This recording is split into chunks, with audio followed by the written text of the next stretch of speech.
And now stand by for adventure. 3, 2, 1. In the exciting story of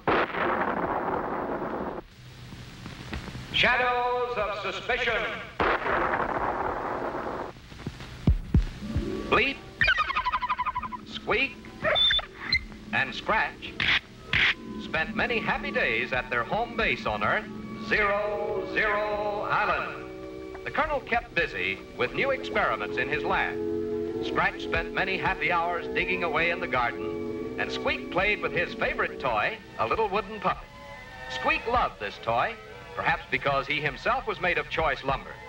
A block of delicate white pine for his head, and a board of sturdy oak for his body. Yes, little Squeek was really a wooden puppet, but few could have guessed that he was anything other than a real and very natural little boy. For he certainly was full of mischief like most real little boys, as his friends knew too well.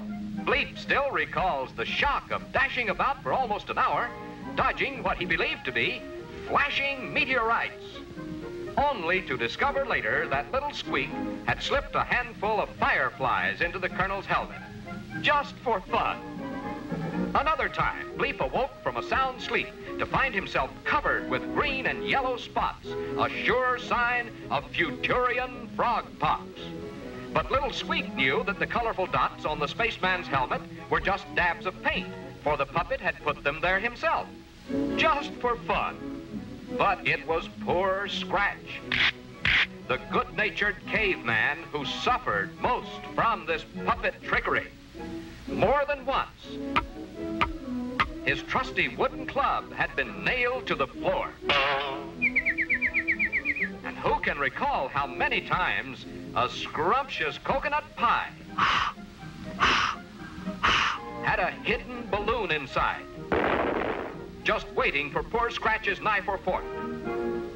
Squeek's favorite prank, however, was making shadow pictures on the wall by holding his fingers in front of a bright candle. He would create the shadow of a wolf, then signal for help, and Scratch would dash to the rescue, only to find the puppet rocking with laughter at his joke.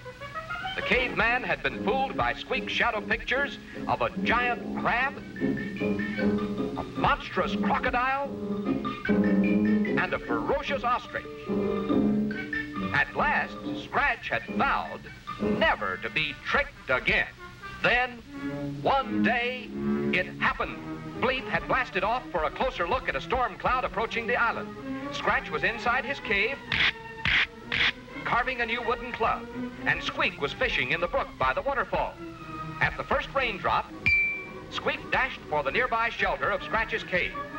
Now, no one had noticed that a giant tropical spider had just spun its huge web across the cave entrance, and poor Squeek ran smack into this deadly trap. Scratch looked towards the doorway to see the puppet snared in the giant web, but as he watched, the stormy sky outside made his poor struggling friend look like just another of Squeek's own shadow tricks, and Scratch returned to his club carving, determined not to be fooled again, and never dreaming that his little friend was really in trouble this time. Poor Squeek shook with terror as the giant spider appeared, ready to devour him. It would be all over in a flash. And it was, but the flash was from a powerful bolt of Bleep's atomic energy. Yes, the Colonel had returned just in time to save the puppet. And so a very frightened Squeek, now safe in the arms of his friends, promised faithfully never to call for help unless he was in honest-to-goodness real trouble.